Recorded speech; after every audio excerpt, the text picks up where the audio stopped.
Bismillah, walhamdulillah, wassalatu wassalamu ala rasulillah. Kita masuk ke hadis yang kedua. An Abi Hurairah radhiyallahu anhu qala, qala Rasulullah sallallahu alaihi wasallam, la yaqbalu Allahu salata ahadikum idza ahdatha hatta yatawadda.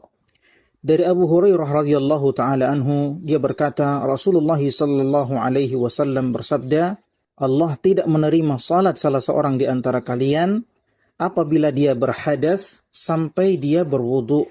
Al-Musannif memulainya dengan hadis ini untuk menekankan pentingnya taharah bagi salat. Dan ia merupakan syarat sahnya salat. Dan syarat adalah sesuatu yang harus ada sebelum satu ibadah, dalam hal ini salat, dan harus terus ada sampai berakhirnya ibadah tersebut. Atau dalam hadis ini, dalam hal ini salat. Jika dia hilang pada saat salat, maka salatnya pun menjadi batal. Salat sebagai penghubung antara seorang hamba dengan Rabb-nya tidak sah kecuali dengan atau dalam keadaan taharah.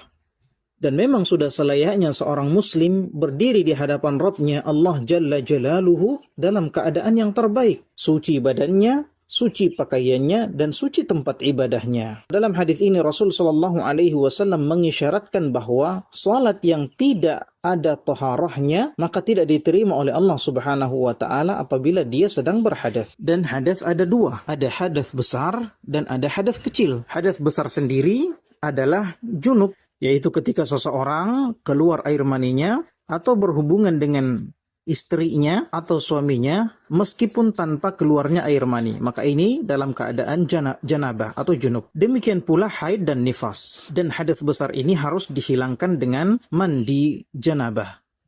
Adapun hadas kecil, maka yang membatalkan wudu seperti kencing atau buang air besar atau kentut, dan termasuk tidur lelap dan makan daging unta. Apabila terkumpul pada seseorang hadas besar dan hadas kecil, lalu dia mandi untuk menghilangkan hadas besarnya, maka hadas kecilnya juga dianggap sudah hilang. Apalagi kalau dia meniatkan mandi tersebut untuk mengangkat hadas besar dan hadas kecil. Jadi tanpa taharah, salat seseorang tidak akan diterima oleh Allah Subhanahu wa taala, baik dia lupa atau dia sengaja atau dia tidak tahu tentang syarat sah salat tersebut. Adapun orang yang lupa, maka dia harus mengulang salatnya ketika dia ingat dengan sebelumnya bertaharah, baik wudu ataupun mandi, atau dengan bertayamum apabila dia tidak mendapatkan air atau tidak bisa menggunakan air. Demikian pula orang yang tidak tahu dengan syarat taharah untuk salat, maka ketika sudah diberitahu, maka dia wajib untuk mengulang salatnya dengan bertaharah terlebih dahulu.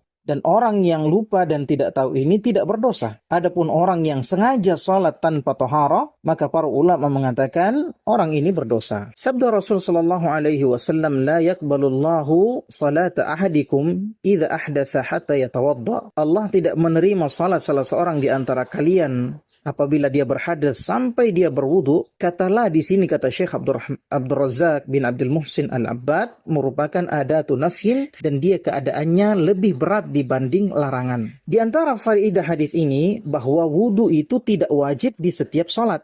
Yang wajib dan merupakan syarat adalah keadaan suci atau taharah. Sehingga selama dia masih dalam keadaan bertaharah atau suci, belum batal wudu atau mandinya, maka dia mau salat berapa kali pun dengan taharah tersebut tidak mengapa, salatnya tetap sah. Karena yang menjadi syarat sahnya salat di sini adalah taharah.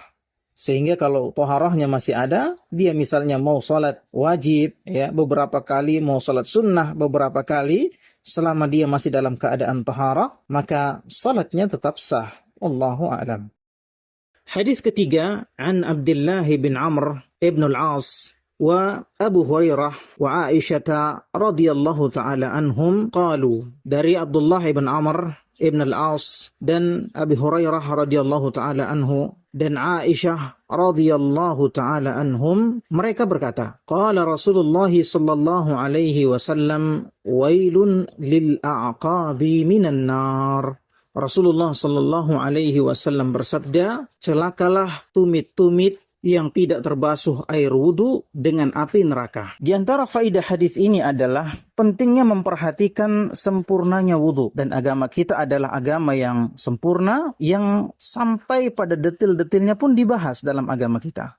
Termasuk atau contohnya dalam hadis ini, jangan sampai ada anggota wudu yang terlewat dari sentuhan air. Meskipun itu ditumit, bagian yang sering sekali tidak diperhatikan oleh manusia. Adapun penyebutan tumit dalam hadis ini, maka ini bukan pengkhususan bahwa yang diancam hanya apabila tumit tidak tersentuh air. Akan tetapi bagian manapun dari anggota wudu yang tidak tersentuh air, maka terancam dengan ancaman yang sama dalam hadis ini. Adapun penyebutan tumit dalam hadis ini, karena tumit merupakan bagian atau anggota wudu yang paling banyak tidak diperhatikan oleh manusia ketika mereka berwudu. Adapun kisah hadis ini, pada waktu itu para sahabat terburu-buru karena ada yang menyibukkan mereka, sehingga mereka terburu-buru berwudu supaya bisa mendapatkan salat. Lalu ketika membasuh kaki, mereka hanya sekedar menyapu kaki mereka dengan air, sehingga bagian tumit-tumit mereka terlepas dari sentuhan air.